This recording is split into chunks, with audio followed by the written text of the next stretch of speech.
the Straight Outta BS podcast. Thank you guys for your continued support. Thank you to my Patreon members. Thank you to anybody that's contributed to the podcast. Everything helps and it's never expected, so it's always appreciated. Links are in the description for that. I want to do a moment of silence for the person still struggling with intrusive thoughts or addiction. So on count 3, I'm going to do a moment of silence. 1, 2, 3. Okay, thank you for that. And without further ado, I want to go ahead and introduce my guest for the day. Go ahead and introduce yourself and where you went and what years. Sure. Hi, my name is Sally Martin, and my journey started in 1987. I went to a couple of different short-term places, and then in 1989, I went to the Cascade School, and then I became staff, but I don't know how you want to work that in, so I just want to make sure you don't forget that. Yeah.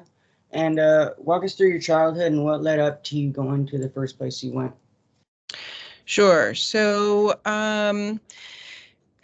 yeah, I had pretty severe ADHD as a kid, and so I was always getting in trouble for being ridiculously impulsive and the class clown and that sort of thing.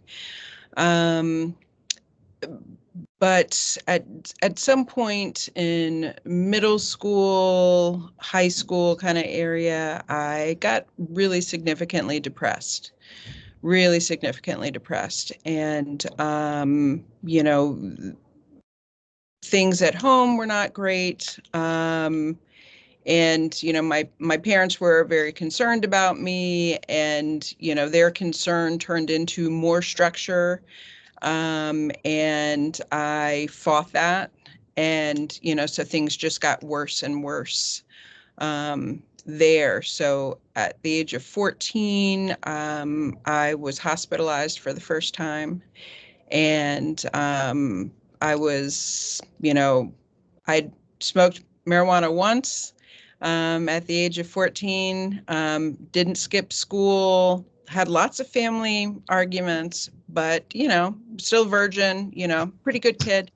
And I stayed in the hospital for 4 months. That first hospitalization, and that dramatically changed the way that I saw myself in the world and who were my people.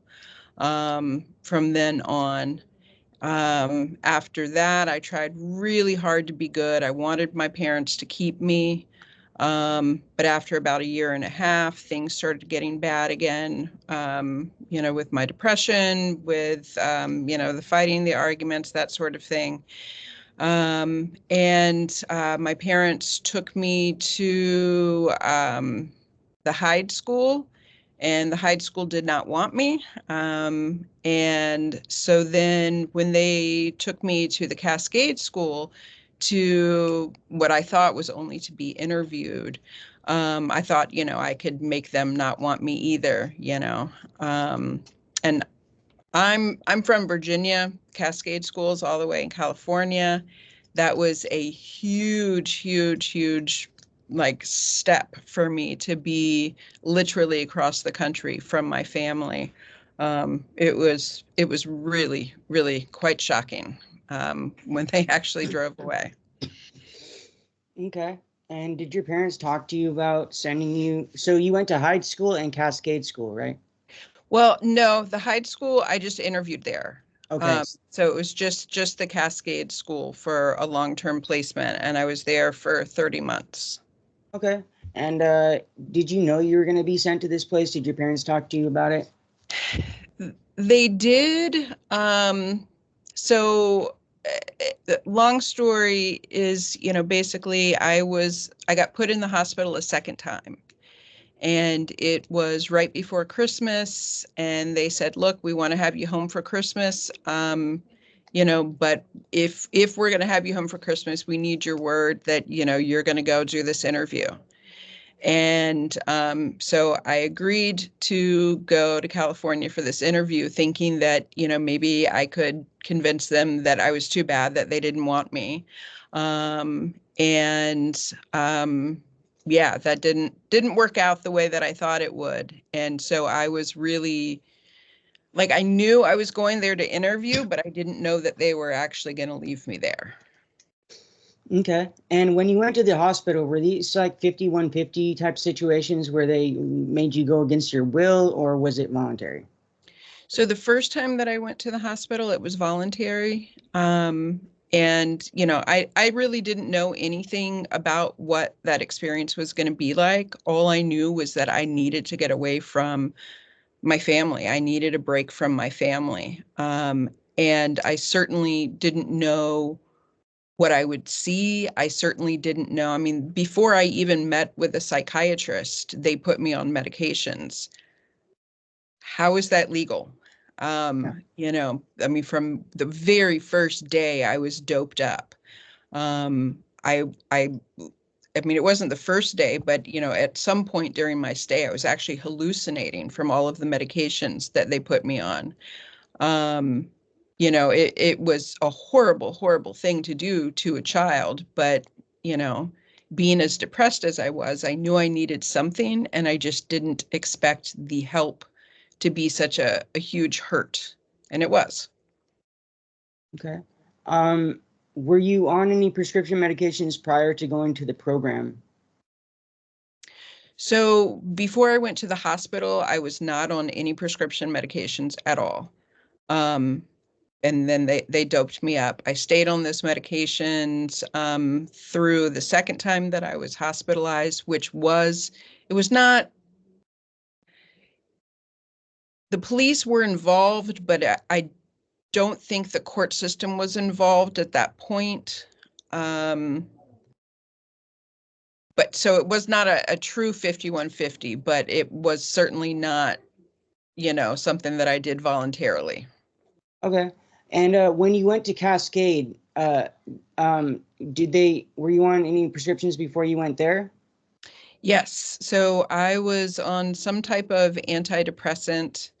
I can't remember exactly what it was, but it was some type of antidepressant. And you know, one of the things that they did at Cascade was they shamed anybody who was on medications.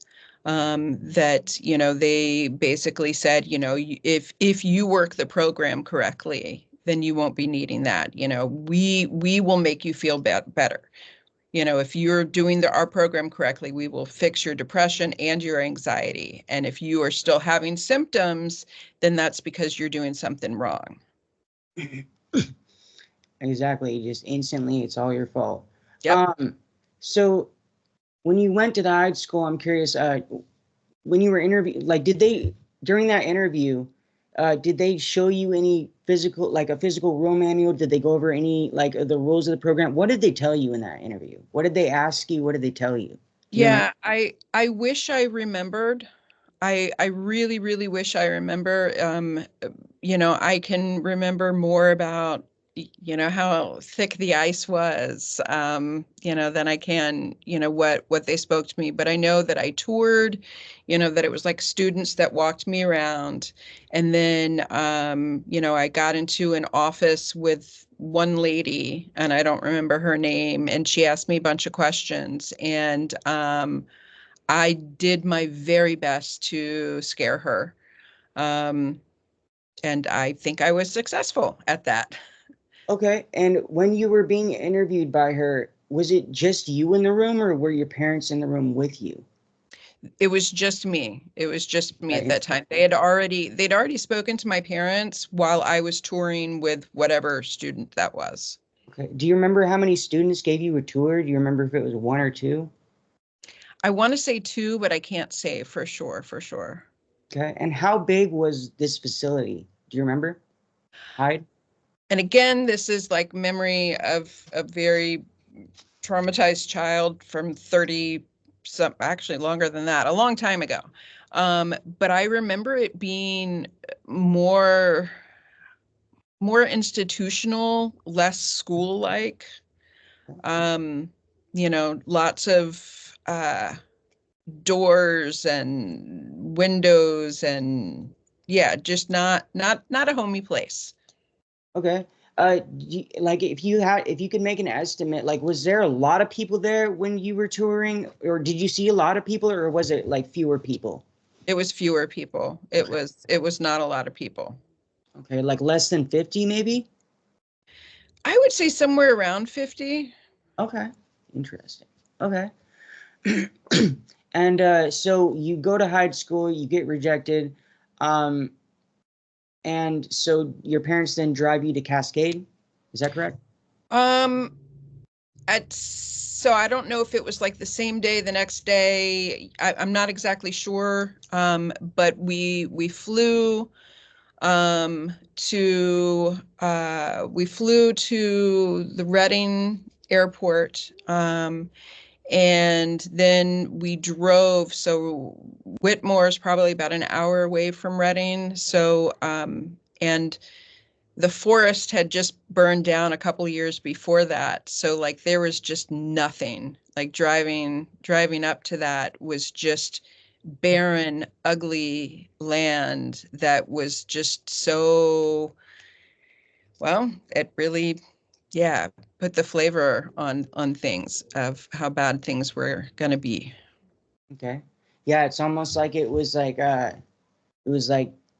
telling you like you're literally going to hell. Pretty Like this much. is literally you're headed to hell. Like, Yeah.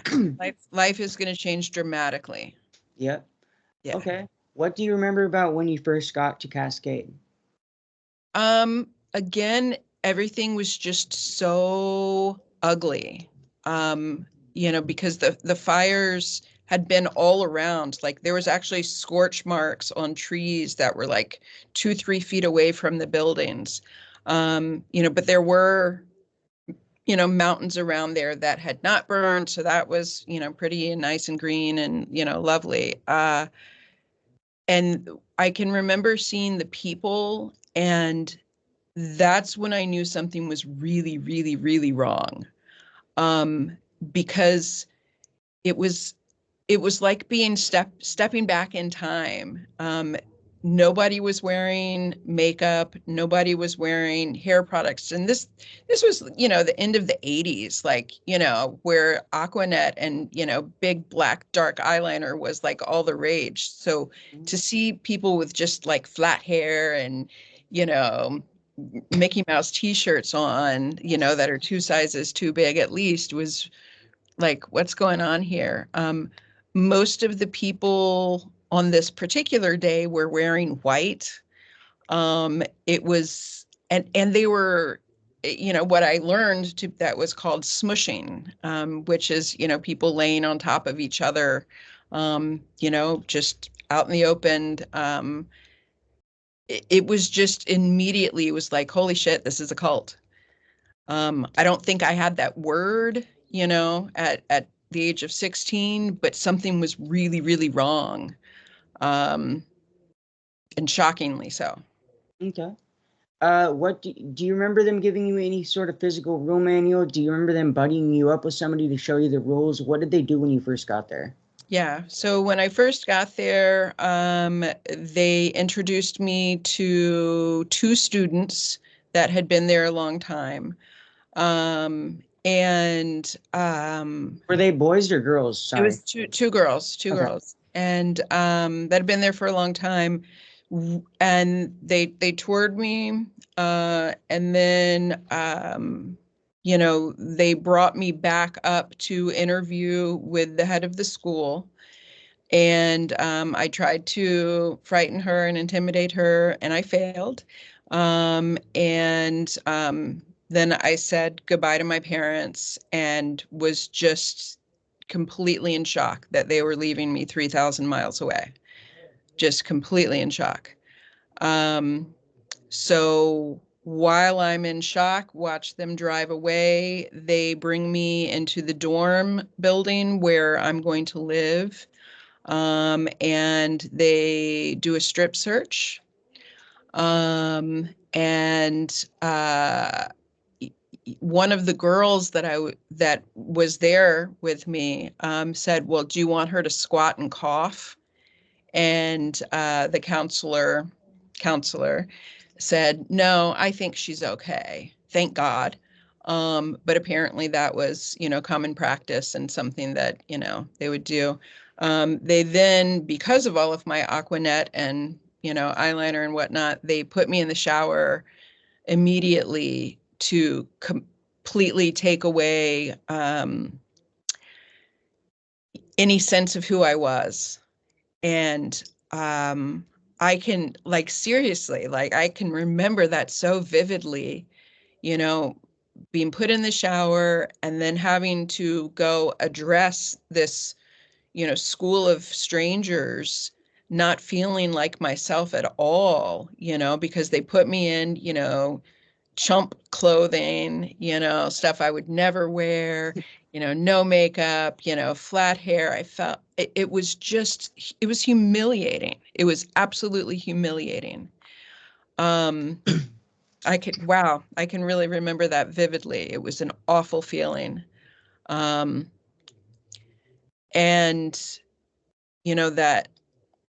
that night, I just kept hoping that this is a nightmare. I'm going to wake up. I'm going to wake up, The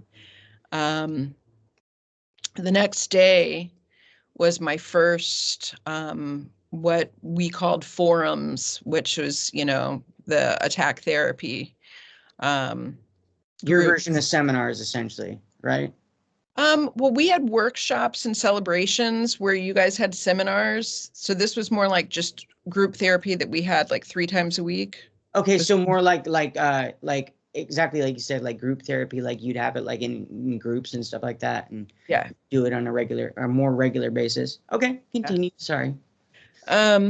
And this other girl, like, I did my introduction, hey, I'm Sally, I'm from Virginia, blah, blah, blah. I got family problems and depression problems. And, like I was taught in the hospital. And, they kind of made fun of me for being so institutionalized. And then, they're like, okay, well, let's get groups started. And then, I mean, just all these people just start screaming at the same time. And, one person wins this big screaming match and starts yelling at this girl, and just telling her, I mean, literally telling her what a piece of shit she is. And, then that person's finished and more kids start yelling at her. And, when that and it was horrible, horrible, horrible. And then the staff person starts telling her what a piece of shit she is. And not even like in a, hey, you really shouldn't do this. That makes you kind of an asshole. I mean, it was like the walls were rumbling. He was screaming so loud. And so I actually spoke up and was like, dude, this is not okay. You're an adult. You should be ashamed of yourself. And for a brief second, because I think that like part of me was expecting like other kids to be like, yeah, what she said, of course. this isn't cool. But instead, everybody turned on me. Yep. And, it didn't last long, but it was long enough that I learned never again. Never again will I open my mouth. Never again will I protect anybody. It's not safe. Yeah. So I can remember waking up often, like sort of still in like a dreamland, thinking I'm back in my bed. I'm back at home. This isn't real. This isn't real. And just being so horrified and traumatized that, oh shit, this is real. And so many times I wanted to run away, but, I was a kid. I was, still, I'd been high once, still a virgin, never skipped school, like I'm not going to risk going 3,000 miles, to get back home. That's craziness. Yeah. So then my first, celebration, like your seminars, you know, the main focus was just to shame us and to get as much information out of us. It was just sort of a indoctrination, you know, to the program. And we had a very interesting pedophile that ran my first celebration. And you know, when we're supposed to be talking about masturbation and, you know, supposedly making it like a don't be ashamed sort of thing, but really and truly he was getting off on it because he wanted to know specifically what our kinks were, what students that were in the room that we masturbated thinking about, and what staff, including what staff in the room we would think about while we masturbated. And that was all to feed his ego. And,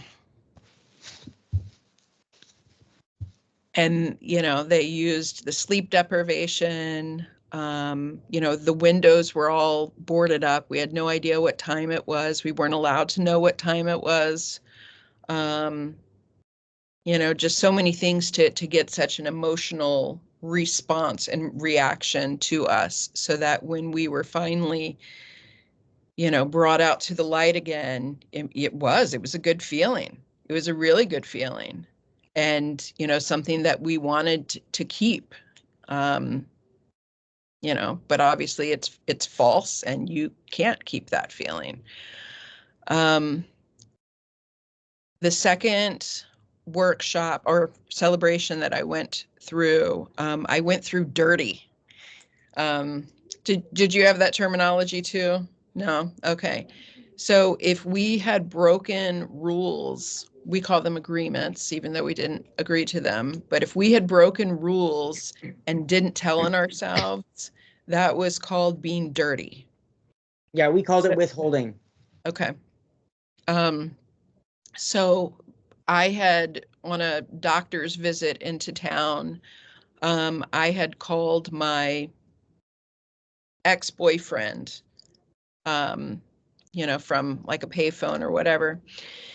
And so I went through that workshop or celebration dirty, you know, not telling on myself. And I didn't get anything out of the workshop. I didn't get that feel good. And, you know, I was still depressed and still, you know, having panic attacks, and decided, okay, well, maybe I should tell on myself. If there's any hope of me feeling better, you know, maybe I should. And that's around the time that I bought in, I think, was because I just was so desperate to feel better. And my way wasn't working. And, you know, the other thing too, I'd had a visit with my parents for the first time after that first celebration. And I tried to bring my parents around to like, okay, this is what we do. You know, this is what we talk about. This is, you know, the life that we now live. And thinking that it would make my parents, you know, love me. Like, you know, don't you want me home? I'm such a good girl. And they were really weirded out by what was going on. It didn't make them love me more. But neither were they like, holy shit, you know, I want my kid out of this situation. And so I felt like I really didn't have any other options. Like the way that I was didn't work. You know, what the school actually told us was that your parents don't love you. And that's why they sent you here, is to fix you, is to make you better so that they can love you. So then, you know, but then this new Cascade persona wasn't getting me my parents' love. So what other choice do I have other than, okay, well, I guess I'll try on the new Cascade persona to get love from the school. And yeah, you know, I drank the Kool-Aid, drank it wholeheartedly. Somewhere around that time, so my school had some sort of like, I don't know, some sort of agreement with a doctor in the local town where we would all go see the same doctor, and he would fit us in, like in a day or two or whatever. And so, I don't know how to say this, but that doctor sexually assaulted me with, a forced exam. And yeah, from following up with like other people, apparently that was his MO. That's what he did. And the school knew about it. My best friend at the school and now, she went to see him for strep throat, and he demanded to do a pelvic exam on her, and she said no. And she actually got in trouble with the school for not allowing him to do that. So they knew, and they kept sending us there. Yeah.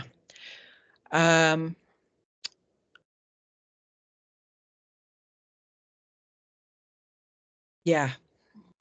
So there was a lot of sexual abuse that went on at my school.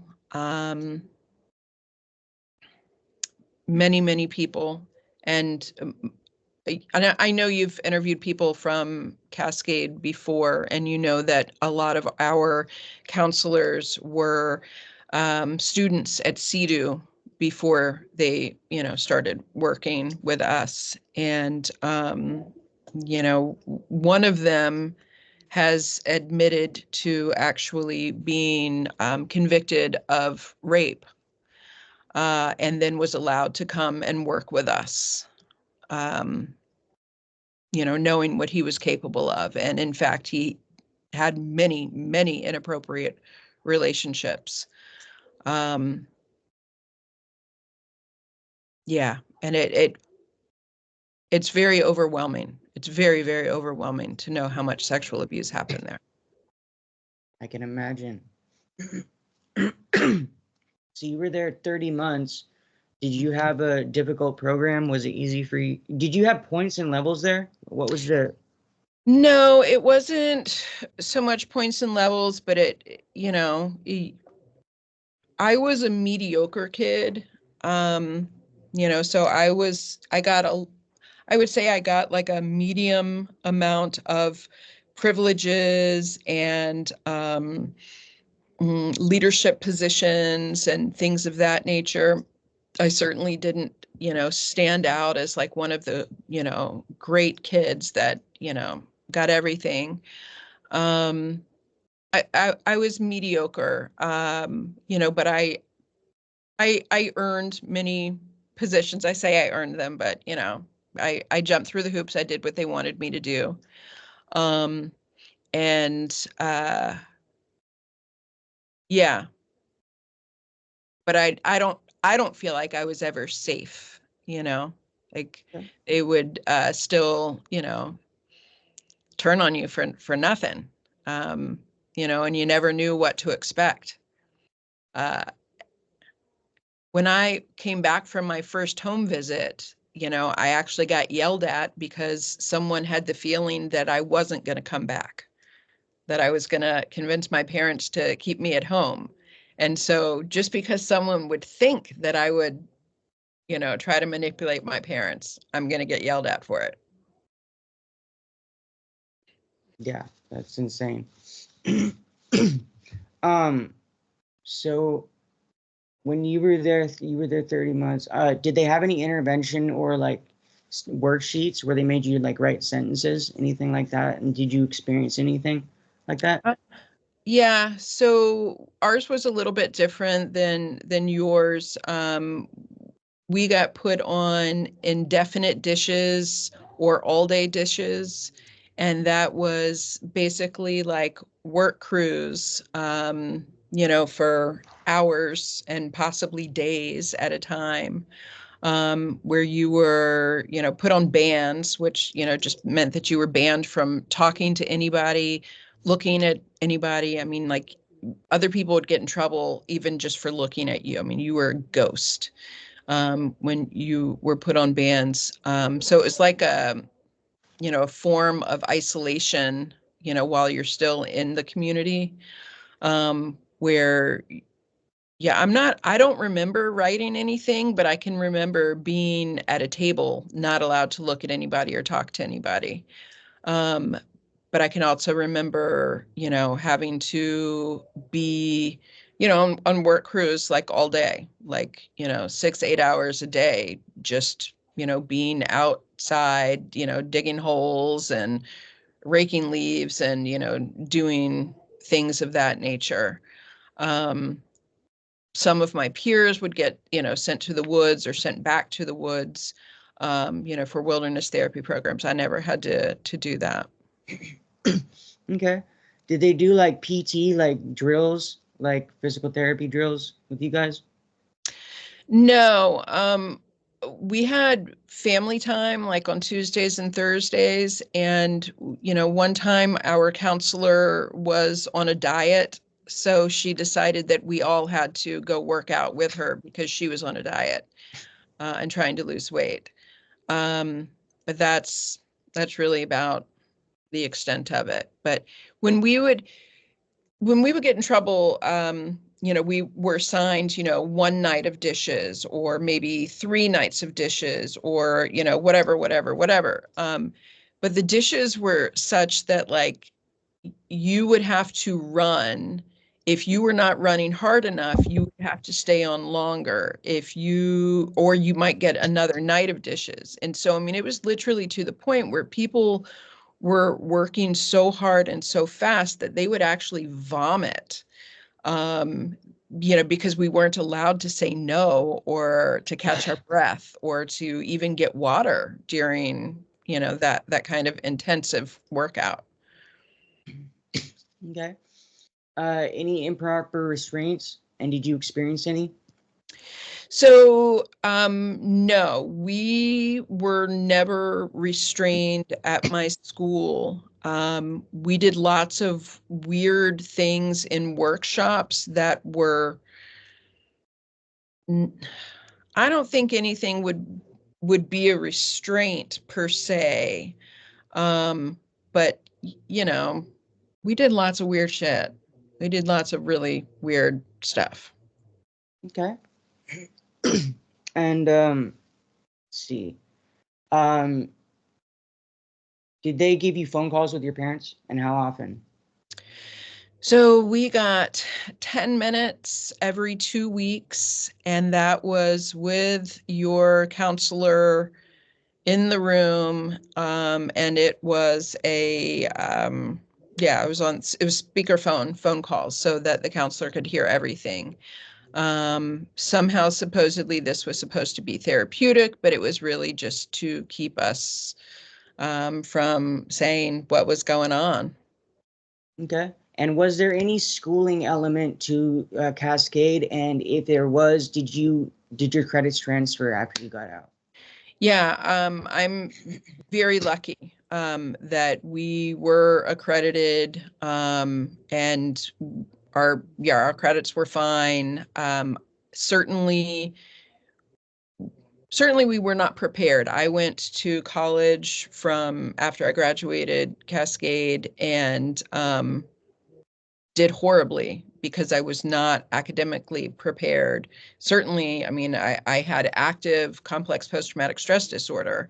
So I wasn't emotionally prepared either. But yeah, school did not prepare us to move on. Okay. And you graduated the program, right? Correct. Okay. Was there any sort of graduation ceremony that they would There do? was. So some of my family left in January and then came back for I think it's like an August graduation. I left in June and came back for the August graduation. and you know, for you know, it's still more you know, cult stuff. Everybody's, you know, wearing white and, you know, no makeup and, you know, blah blah. You know, and then we're supposed to say how thankful we are to the school and to the program and to our parents and all that fun stuff. Okay. And what was the worst thing you heard about happening or saw happen? And was there anything positive to your experience at Cascade at all? And it's perfectly fine if there wasn't. Okay. So the worst, wow, there's so many bad things. You can list more than one. It doesn't Yeah. have. Yeah. So the bad things can I talk about bad things that I didn't know about until after I left? Sure. Okay. Sure. So first bad thing would be, you know, my dear friend Andy. I didn't know him I mean, I knew him, but I wasn't friends with him while we were in the program. But we ended up at the same college, and I found out that he had been sexually abused the entire stay. And he died very soon after he found out that he was one of many abused children. That's pretty awful. And I also found out that the counselor that I was closest to and trusted the most was also victimizing young girls. And that sense of betrayal is still horrific. It is still horrific. And so many people have passed away. So many people didn't make it. And that is just, it's overwhelming to be a part of. So I went to the same school, kindergarten through 5th grade. After 5th grade, I never lasted more than 1 year at the same school. So the best part of going to Cascade was finding a community. Okay. And what was the hardest part about being at Cascade for you, and how did you deal with it when you were there?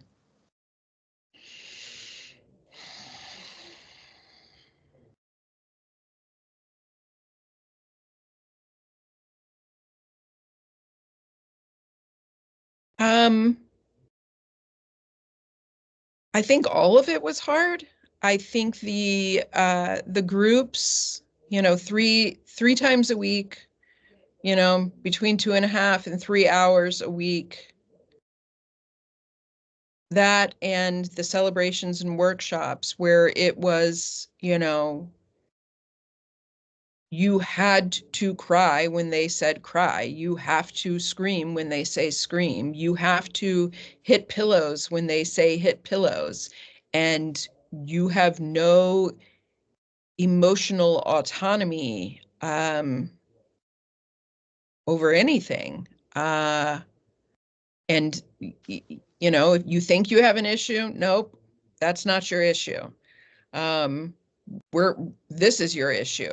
That kind of, I guess it's psychological manipulation. I think that was the hardest thing for me. And how did I deal with it?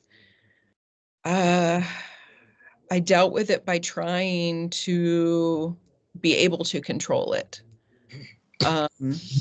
You know, by turning on my friends to get the heat off of myself. And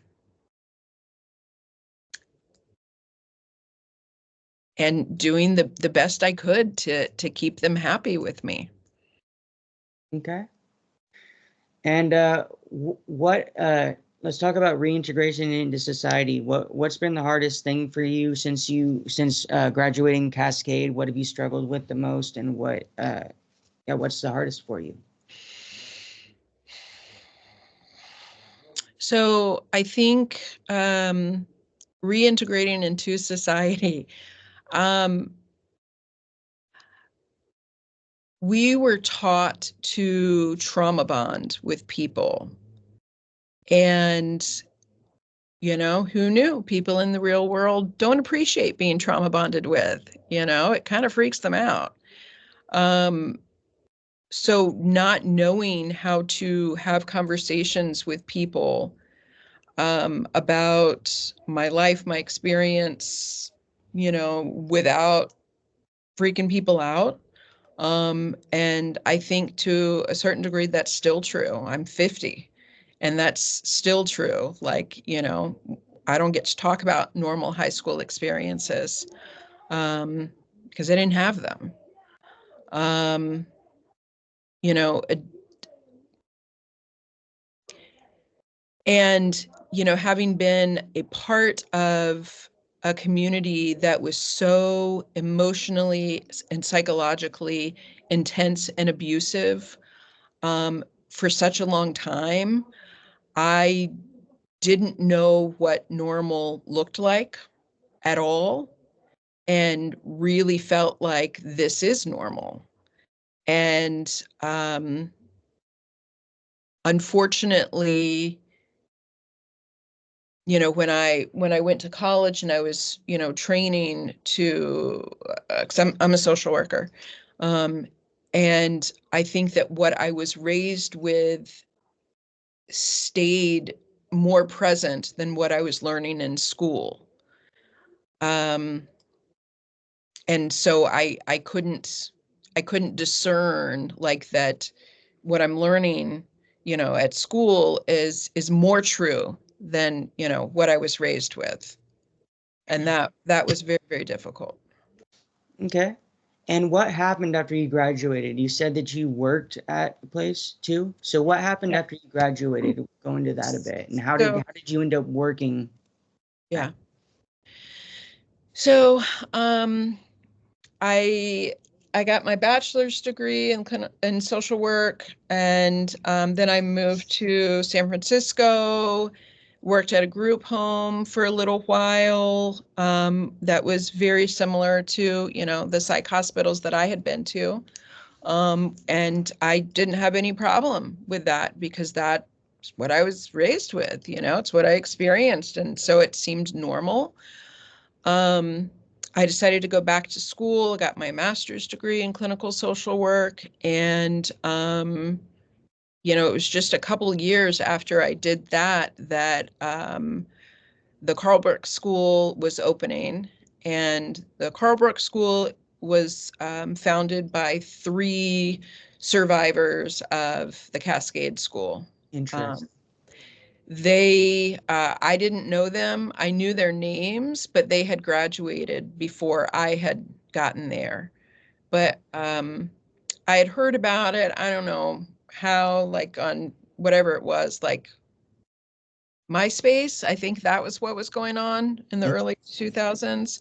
And, reached out to the guys that were starting the school to say, hey, this is so crazy. I'm only 2 hours away. I can't believe you guys are starting this school. And they, we got to talking, and they invited me to go down there and interview. And so I did, and I was not expecting to work there because it's 2 hours away, but I started with 4 10-hour shifts a week, and then I would, come back to Richmond. And it was wonderful for me. It was wonderful for me because it felt like home. That was the only community that I had been a part of in my adolescence, and it felt like I was part of my community again. Yeah, so it started out, and it was just a great, wonderful fit for me, and I loved these kids, and I loved working with them. And of course, I had no problems with the groups and how they were ran, because that was normal to me. Yeah. And honestly, it stayed that way. I was there. So I was there from like, I think it started in 2002. In 2005, I was offered a position as the clinical director at Phoenix Outdoor, which is a wilderness therapy program. And that wilderness therapy program was started by a parent of a Carl Brook Interesting. person, and who unfortunately is now deceased, um, horribly. But yeah, I went and worked for this program. It was a startup, and I'd never been to a wilderness therapy program, but so many of my friends had been, that it felt like, okay, I can do this. This will be a good fit, and it was much better money for me. I just had a baby at that time, and I was there for about a year.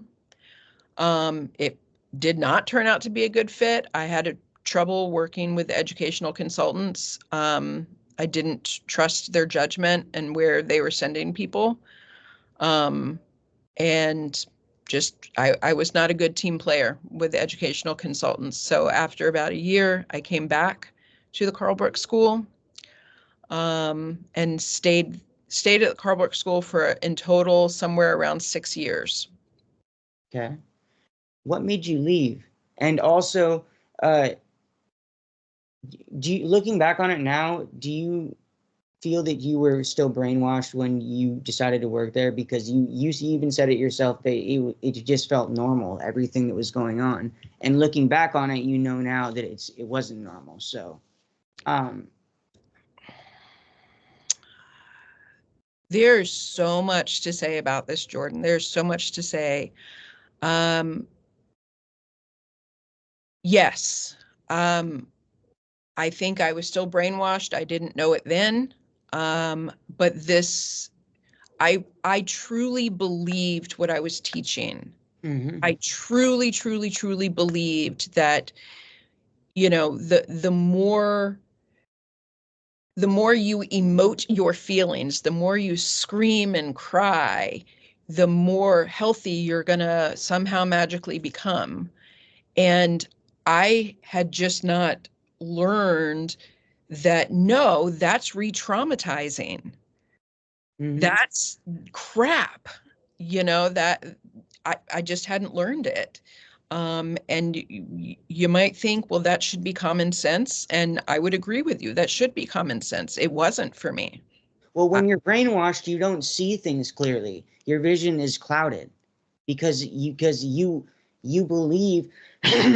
That's why cults usually work, is because when you fully believe that, it doesn't matter what anybody would show you or what you saw, you would still see it, or make a judgment in your head that, oh, there must be something good to this, or they wouldn't be doing this because this is my normal. And Right. I want to address that to the audience, that you can be brainwashed and make decisions and decide to do things and not even realize that they're wrong until way later. So 100%, 100%. So,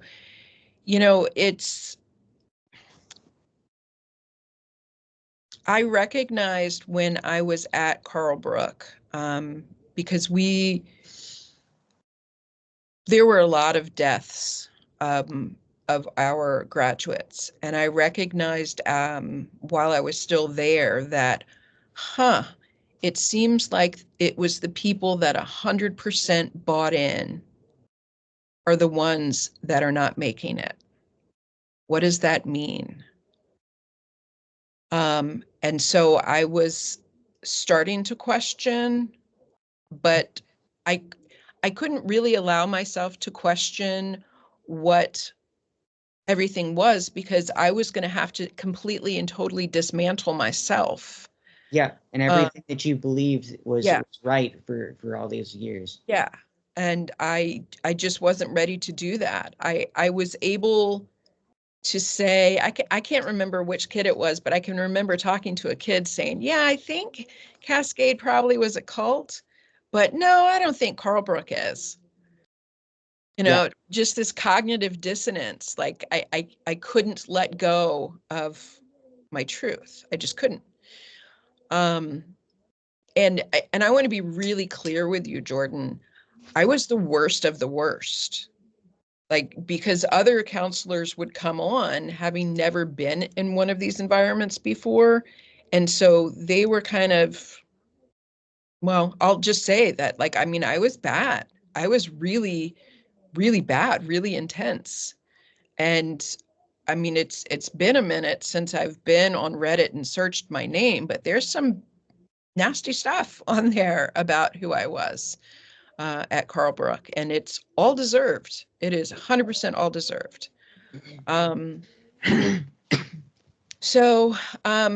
But when I left, it was not because I woke up. It was for my children. I had a 4-year-old and a 2.5-year-old, and I wanted them to have a better educational opportunity. I wanted them to be raised in, or close to a city versus the sticks.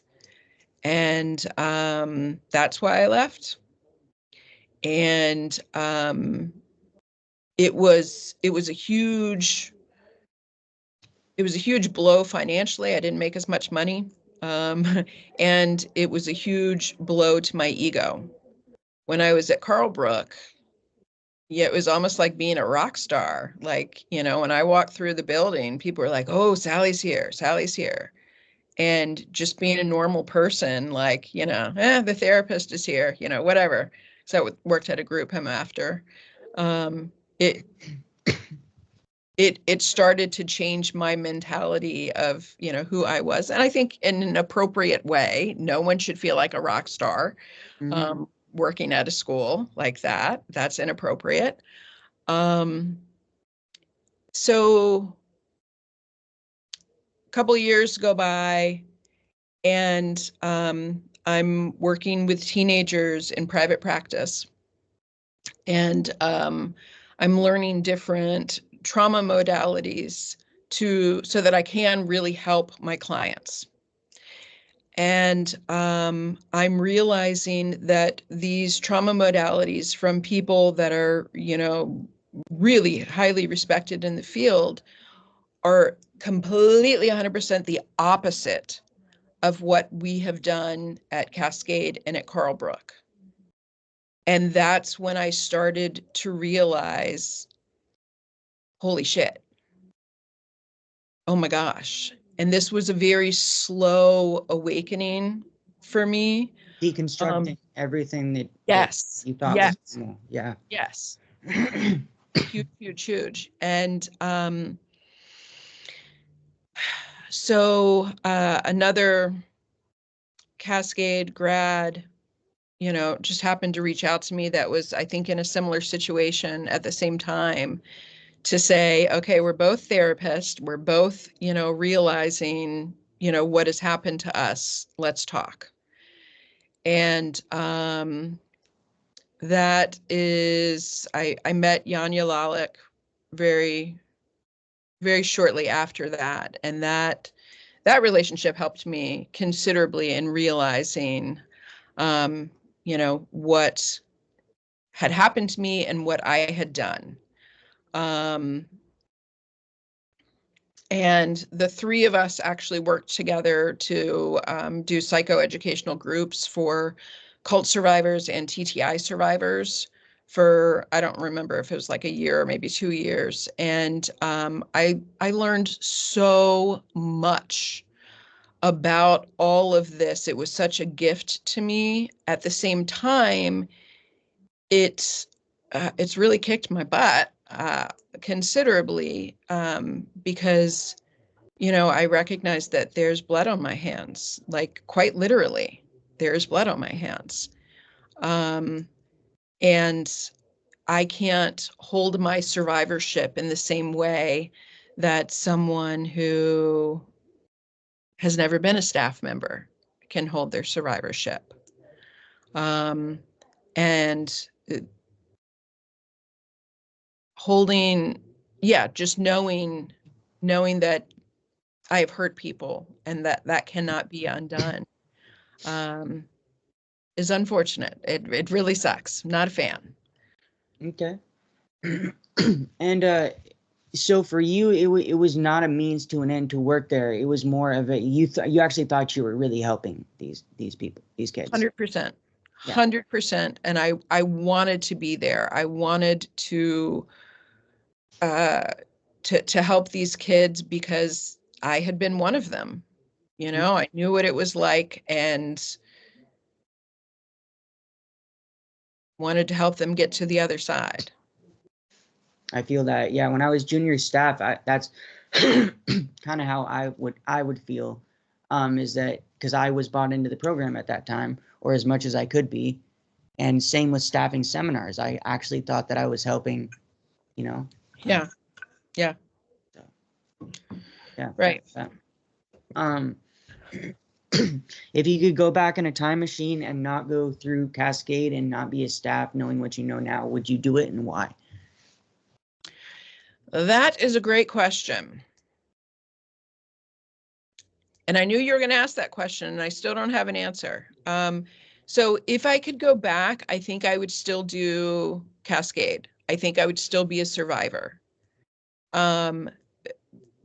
Because who I am now as a therapist, I'm a good therapist, you know? Not a whole lot that I have a big head about, but I'm proud of the work that I'm doing. Additionally, I'm proud of the activism that I'm doing. So I want to come back to that. I definitely want to come back to the activism stuff that I'm doing now as, yeah, okay. But would I do Carl Brook? Absolutely not. Absolutely not. Absolutely not.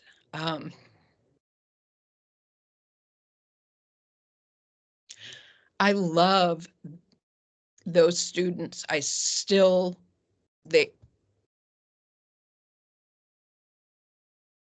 very deeply care about all of those kids.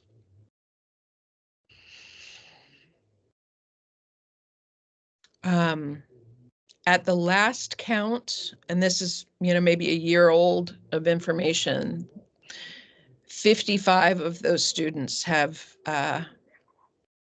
gone to the grave too early, way too early. 55.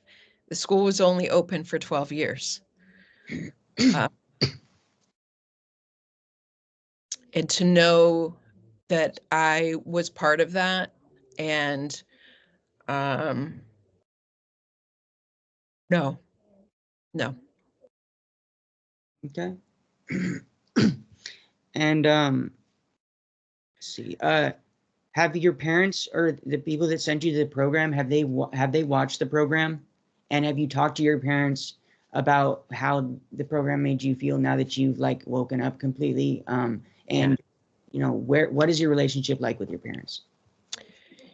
So, for the first few years that, I was waking up and even doing activism work, my parents were not supportive. They felt like, this is the past, get over it, live in the future, live in the present, live in the future, come on.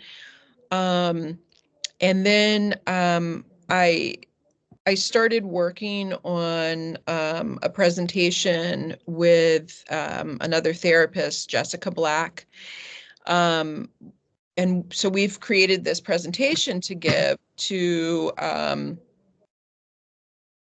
I'll tell you about that, but we've created this presentation. As part of the presentation, my bestie, Monique Eldridge, has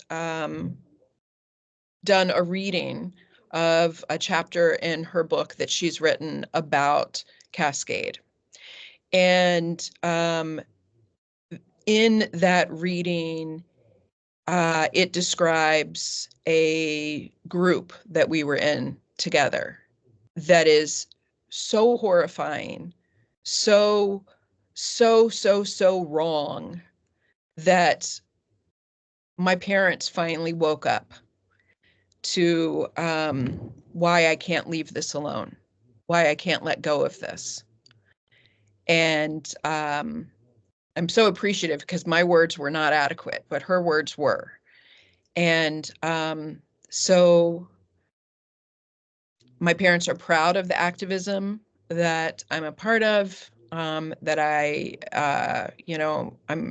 I'm still doing, and they have watched the program, and they're mad as hell at the industry for because they were told, that their child was going to be dead by the time she was 18, if they don't do X, Y, and Z. And so of course they jumped when, they said jump. Who wouldn't? And it wasn't true. It just wasn't true. So my relationship, I mean, certainly, there's still power struggles with any, parent-child relationship, but they're so supportive of what I'm doing. So the presentation, Jessica and I are, doing what we know, and that is therapy. So we are trying to wake up other therapists to recognize the dangers that are within the T.T.I. Obviously there's rampant abuse, whether it's physical abuse, sexual abuse, psychological abuse. But if we even, take a look at what we are doing to a child's ability to attach to others, or how we are stymieing the developmental stages, that a teen should be going through. I mean, these are causing lifelong issues. We are raising the ACEs scores for people, and saying that we're helping them. In October, I'll be doing a presentation for the National Association of Social Workers, for the school social workers. And then later that month, we're doing another presentation for the National Association of Social Workers in Kentucky and Indiana. And I'm hoping that, this is just the beginning, that we're going to be really and truly working towards sort of clinically deinstitutionalizing youth, and making it so that we are having not just social workers, but anybody who's working with this population to recognize that this is unethical work. Okay. And what do you think would have helped you instead of being sent to the program? Love. Just love. Just love. If someone could have tried to see me and to understand me and to love me, instead of making decisions based on fear. Okay. And I'm sure I know the answer to this question probably already, but do you have a lot of guilt from your time both at CEDU as a student and as a staff? So Cascade, not CEDU, but oh yeah, sorry, my bad. No worries. So I feel like I'm pretty much a realist, as far as who I was at Cascade. I don't have a whole lot of guilt. Maybe I should, but I did what I had to do. I was a child and I did what I had to do to survive, just as we all did. My game may have been different than other people's games, but it was really and truly, a survival technique, right? So I don't have guilt there, but as far as working at Carlbrook, I have a lot of guilt, and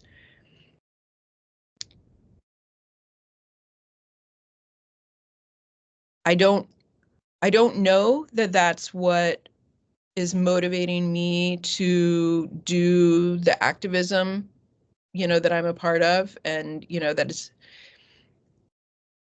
maybe it is, maybe it is. It may be my survivorship.